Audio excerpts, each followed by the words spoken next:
In this video, I'll chat in a little more depth about the origin of Hexarchy's design, and I'll also throw in some other random musings I have about the game.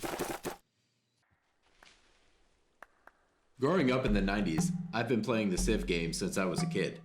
I've spent countless hours one more turning my way through some epic games.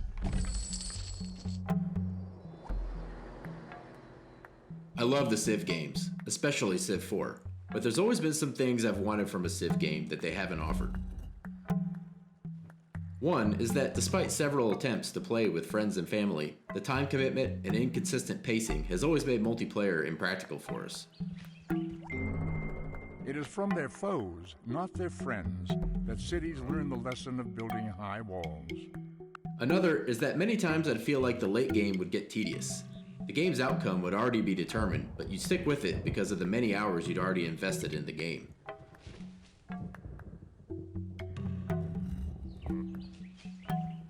And last, Civ's game loop is an interview of the player, asking questions about what to do next.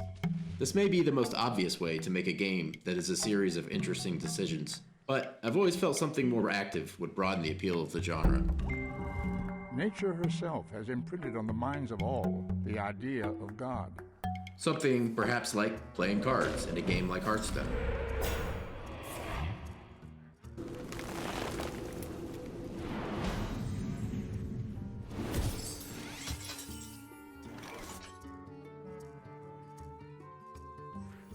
Instead of just asking the player what they want to build in a city, the player can play that wonder card they've been saving for, and boom, the pyramids appear. The feeling of planning and payoff is still achieved because of the work you already did. You found the perfect spot for the pyramids, you added the pyramids card to your deck, and you obtained the resources necessary to build it. This is the satisfying payoff that makes people love so many deck building games.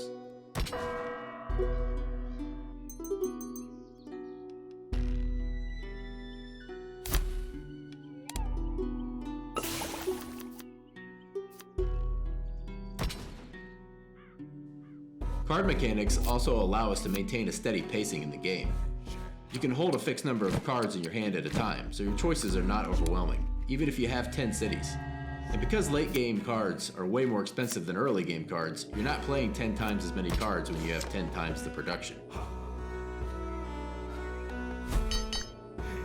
When you research a technology or adopt a civic in Hexarchy, you choose one card to immediately add to your hand. The rest go to your discard pile and you'll draw them later. You build your deck based on which technologies you research and which civics you adopt. These both add cards to your deck. You also build your deck by choosing to destroy cards that don't fit your strategy. This is one way Hexarchy differs from many deck building games. Destroying cards is permanent, so new players are often reluctant to do it. But it optimizes your deck, and it gives you resources that you can spend immediately. The first card you destroy in a turn gives you 2 hammers and a science, which can give you many new options for your turn. You might think there's nothing else you can do in your turn, but if you destroy a card, you can then use the science to research a new technology, and maybe even use the extra hammers to play a card that technology gave you. This is one of the ways you often have more choices in Hexarchy than new players realize, which is good for ramping up the complexity across multiple playthroughs. Players like getting better at games, especially when they're having fun while they do it.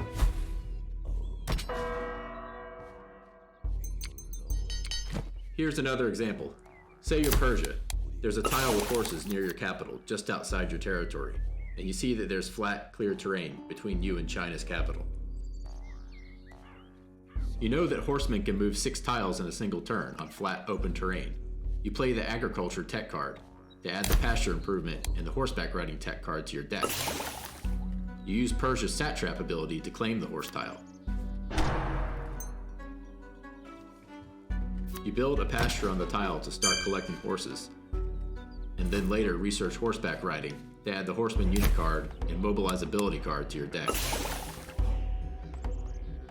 You have 2 horse resource tokens collected by your pasture, and you spend them both to build a horseman. However, you also notice that a horse is for sale in the market from one of your other neighbors. You buy it and use it to play the Mobilize ability card on your horseman, enabling him to move on the same turn he was built. The next turn, your horseman's right outside the gates of your unsuspecting enemy.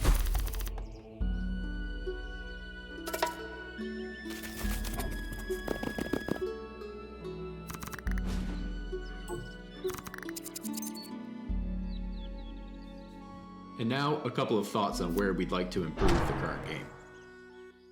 The user interface has gone through a few iterations, and it's better than it used to be. However, the most consistent feedback we get is that it still needs improvement, so that will be a high priority for us following the Kickstarter campaign.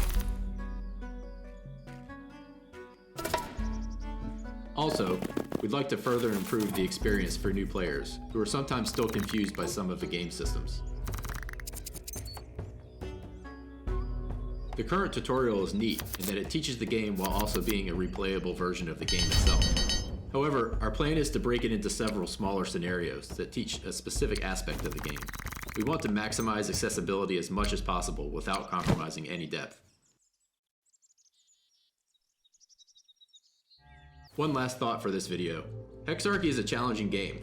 Jumping right into multiplayer is great, but expect to get stomped at first, just as you would in any skill-based battle royale game. I know that doesn't bother some players, but if it does, I suggest you play some single-player games first, even if multiplayer is the main appeal for you. Also, multiplayer games have a dynamic turn timer that keeps the game moving. It should give you ample time to take your turn, but if you're new and want to carefully read each card every turn, you'll probably find this frustrating at first. If you're playing a private game with friends, you can turn the timer off. Okay, that's it for this video. There's plenty more to talk about, and I'm planning on posting some more videos over the next couple of weeks. If you're watching this while our Kickstarter's live, I encourage you to ask us questions you've got in the Kickstarter comments. Thanks for watching. I'm not gonna